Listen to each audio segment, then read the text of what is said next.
On October 7th in Richfield Park, New Jersey, one of our favorite independent wrestling promotions out there right now, and one of the top U.S. women's only promotions right now, will be running a double feature in the same day, and it's called Misery and Nightmare, Tom. And tonight we have with us the ultra talented, ultra amazing network champion for Capital Championship Wrestling. It's the one and only Ultra Violet. How's it going? Hello, hi, thanks for having me. Absolutely. So let's start CCW. And for people who do not know, we're going to work this month with CCW. We want to feature some of CCW's talents because one of our main goals is not only to bring recognition to the talent in professional wrestling, but we want people to know that there are other promotions out there that they need to be aware of. CCW is going to run, like I said, 2 shows in one day, Misery and Vengeance. And you, my dear, have a tremendous task ahead of you as you go one on one with one of your biggest arch rivals right now, the champion herself, Christina Marie. Talk to us a little bit about that match and what you're expecting going into it. Well, Aaron, I first debuted for CCW 1 year ago, so it was actually at Misery, and it was against Christina, and I matched up with her 3 different times, and 3 different occasions she's cheated on me. So I expect that she has some tricks up her sleeve, but I'm gonna be ready for her. There's nothing I can't stand more than a cheater. I mean, it's just so heartbreaking to see a great matchup and in a not so favorable way. But what are you going to do this time to maybe counteract that? I mean, you're already kind of preparing for it that she's going to pull some tricks out of her sleeve. Do you have anything in your back pocket as well? I just think I have this self-awareness, and I think we're both very hard hitters. And I'm just gonna give it every single bit I've got. I'm gonna give her the best and hardest match she's ever had, and it's gonna be insane. And I'm gonna get her back for all the time she got me. As we're recording this, you have just surpassed 30 days as the network champion. Talk to us a little bit about what that is meaning towards you right now.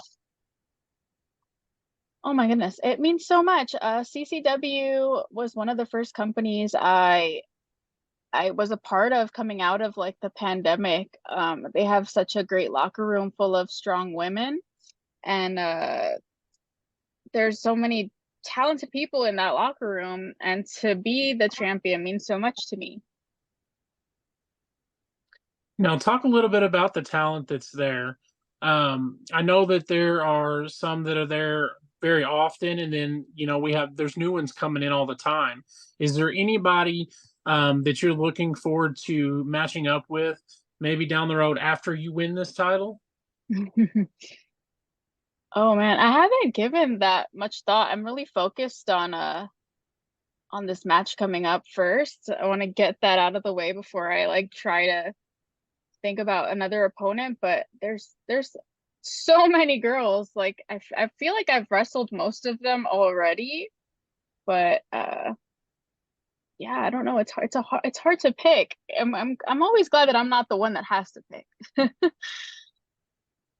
Yeah, I mean, that locker room is just stacked. I mean, let's be honest. And like Tom said, they're always bringing in someone new, whether Billy Stark shows up for a couple of shows, That's one who's, I haven't actually wrestled her yet. I mean, that would be a good match.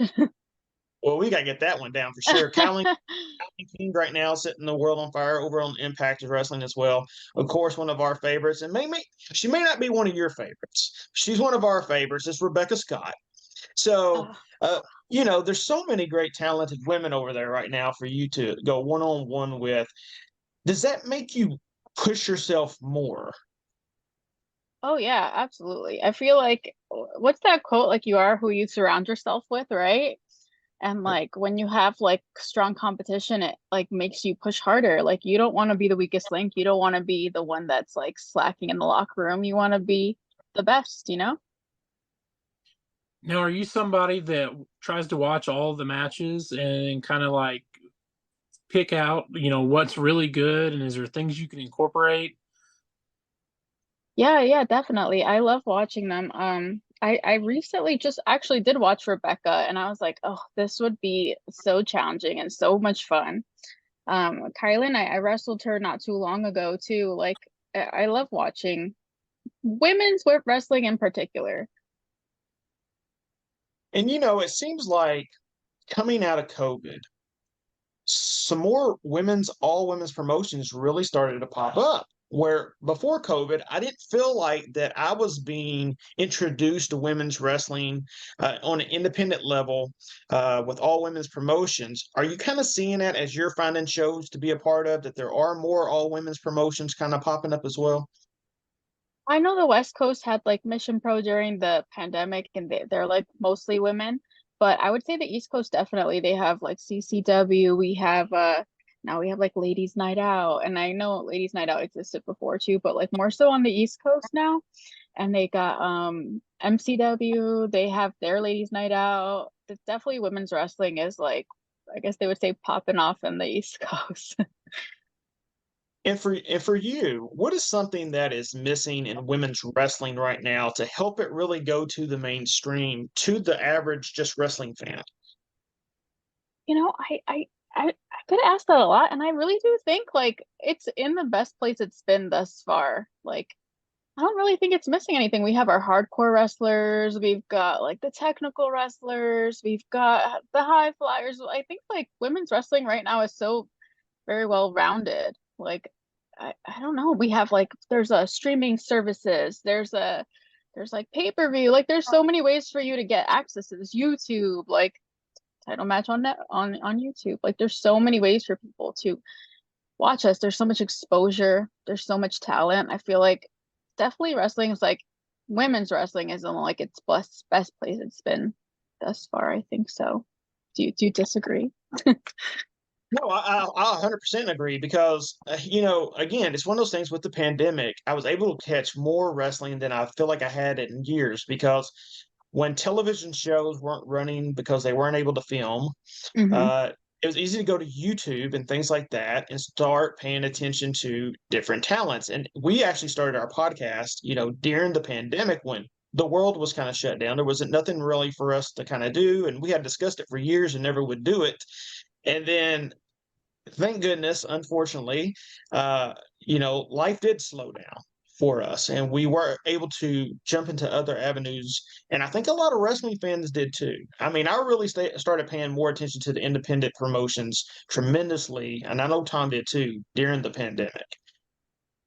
Yeah, and I feel like there is very high caliber talent on the independent scene that would fit right into any major company that's on TV every week.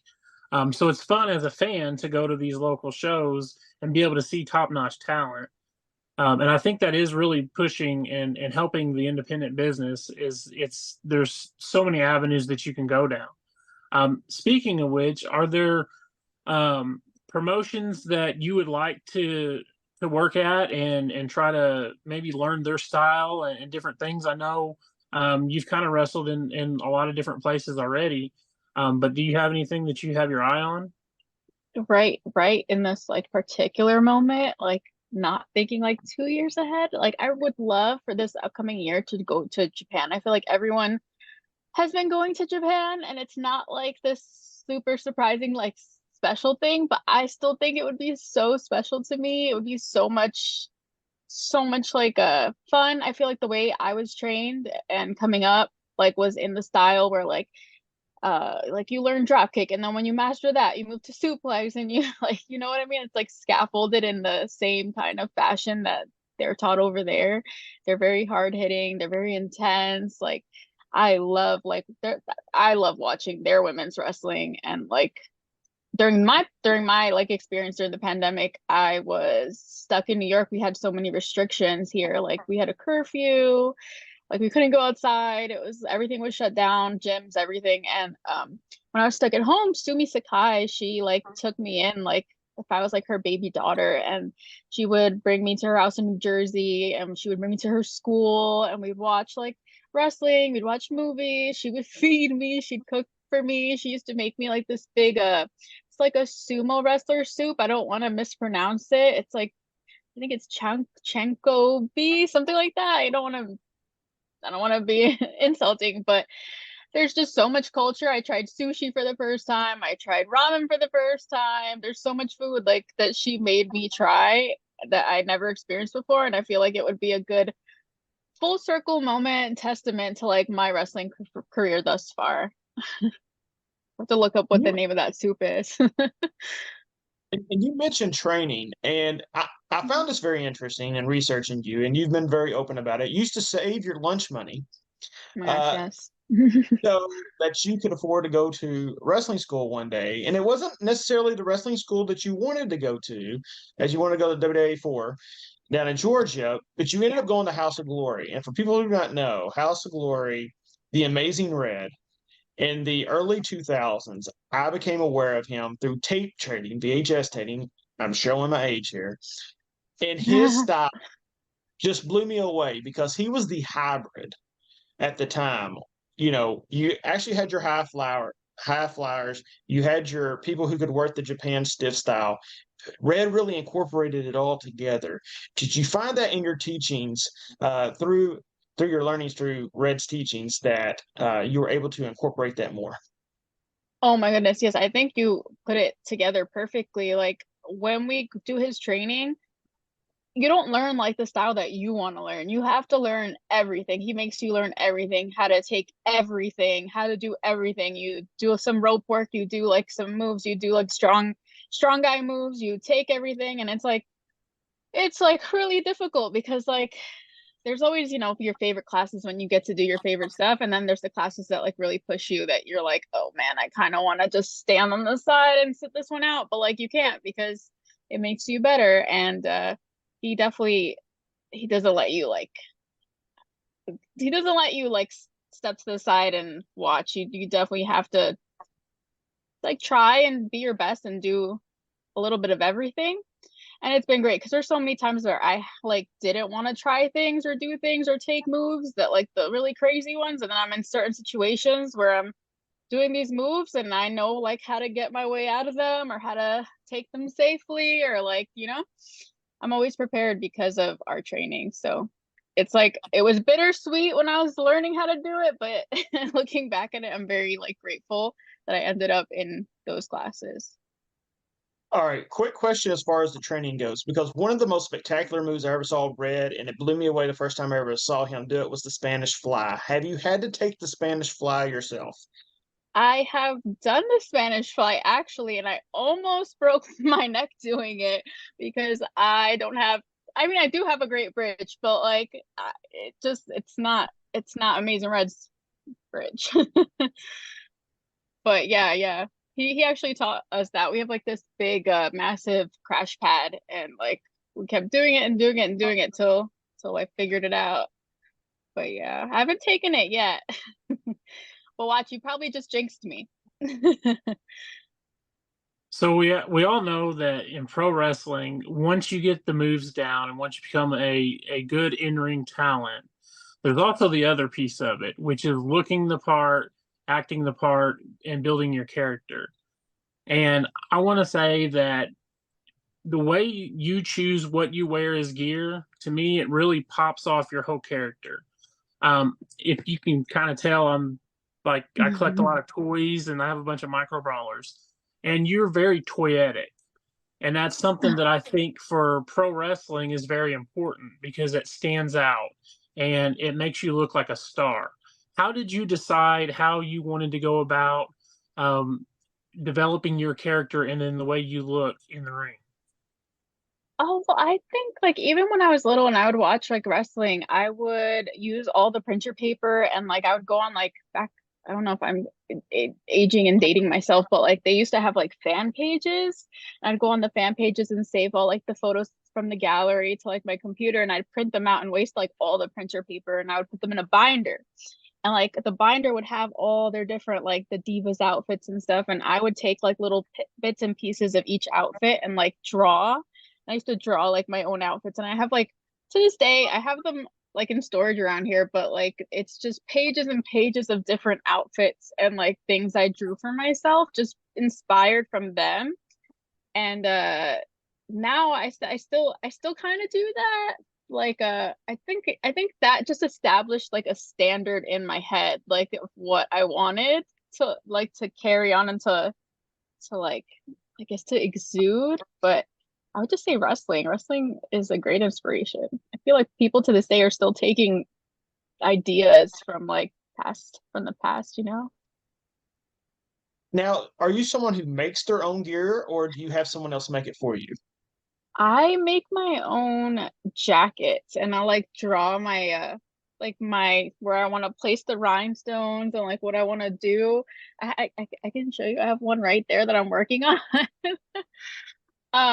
But no, not my gear. I would love to do that. I don't have a sewing machine, but I'm definitely like I would love to do that. I just find it like so much fun, like the creative part. I even feel like in wrestling, I just love like putting myself together, like the look and like okay, my moves, and then when you learn the little transitions that make your move special, because you've probably seen like the same move a million times, but it's like how you do it and how you get into it. I feel like when I get into that part and it's like just so creative and so much fun and you just get to like create, it's like magical. It's like so much fun.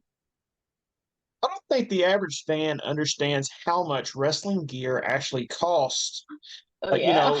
know, to have made. And so if you're able to create your own and cut those corners, because let's be honest, wrestling is still a business until you're signed to a major company where you are investing money that you're Mhm. making back into yourself constantly.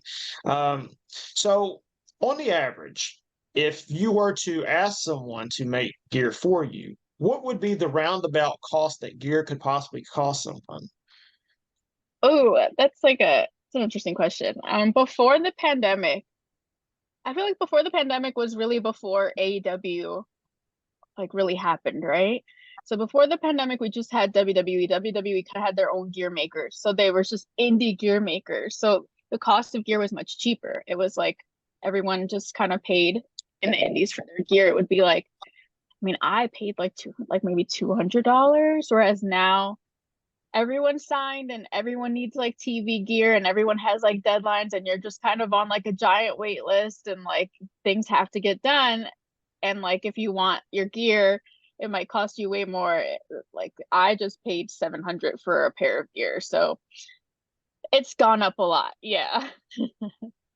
And does the material seem to last quite a while, or is it something, I would hate to think that it would last you 5 to 6 matches and then it could rip into. I guess that could possibly happen no matter what, but Yeah, you know, no, the spandex is pretty durable. So now, are now you somebody who invests in yourself in a way that you save your gear in hopes that at some point you'll be able to sell it, online or whatever for triple, quadruple the value of what you paid for it? Well, when I first like started wrestling, I would see all these people that are like selling their gear and I'd be like, how could they do that? Like it would like break my heart. I'm like, I'm like attached to all my gear. I can't get rid of it. And then when you start accumulating it and so much of it, I'm just like, it's in the way. Like, what do I do with all this gear? Like then I'm kind of understanding, or maybe I'm just maturing in that mindset where I'm like, there's definitely some favorites that I'm keeping, and then there's some of them that I would just love to get rid of. Like just have too many. Yeah, I think if there's special moments, you've got to keep those at least for a while because you may regret it later. Yeah. I'm definitely like a memory hoarder. do you have your very first match gear still? I do. I lost a part of it, but I have a piece of it. And I know that sounds horrible, but I think it was just disappeared from my bag at one of my shows. So I don't have like the piece of like the bottom part of it, but I have like the top part, which I would keep forever. Yeah, I mean, like Tom said, if it's, perhaps you winning the network title and the gear that you wore for that to be something very special to you, you probably want to hold on to. I know some talent that actually frame theirs up on their wall and have like a picture of the moment kind of with it as well. Yeah, But Tom, that's nice. we do see on social media all the time. Sometimes people auction theirs off. Sometimes people sell it, and put the proceeds towards a charity or something like that too. Because I'm sure like all of us, we pile up clothes and we're like, I'm still going to wear that one day. And, we never wear it again. All right. looking forward again to this October the 7th for CCW. Tell fans out there right now what they can expect from CCW if they're in that area and they've never gone to a show before. They can expect a whole lot of girl power. They can expect some hard hitting. They can expect some great matches. From out of my match, I want you guys to know that out of every woman that's ever been in CCW, the only one in CCW that has pinned Christina Marie has been me. So I know at Misery, I'm going to do it again. Awesome, awesome. And if everyone needs to go to X, I got to start saying X. I'll continuously keep saying Twitter all the time, and follow Yeah. CCW, and they're running down that whole card right now over on their X page, not their Twitter page, their X page now, and it's a loaded show. You know, I would give anything to have 2 women's shows back to back in the same day around here where we're at. I mean, you know, for you who don't know Ultra Viollette, I'm from Kentucky and Tom's from Indiana, and so we don't have a lot of all women's promotions that come around here to this area.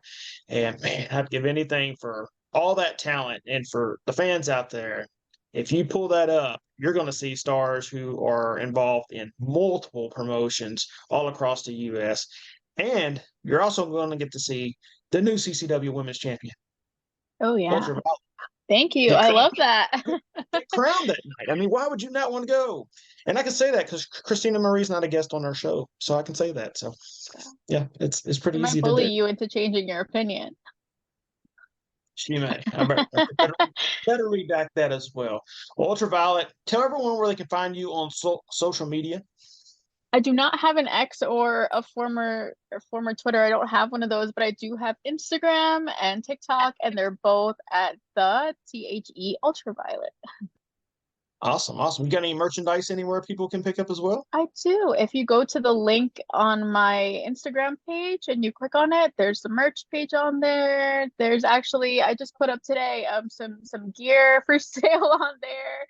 There's all my links. Just you can find it on there. Awesome. Buy yourself some merchandise from the new CCW Women's Champion Ultra Viollette come October the 7th. I mean, why not? Go ahead and get your shirts now, get them made and ready to go. Thank you so much for joining us tonight. We greatly appreciate it. Thank you so much, guys. Thank you. For everyone else out there, make sure you're doing what you need to do. Stay safe. I mean, there's so much already starting to circulate back again, and make sure you're doing what you need to do so you can go out and support all the great men and women and all the talent all across the world at professional wrestling shows.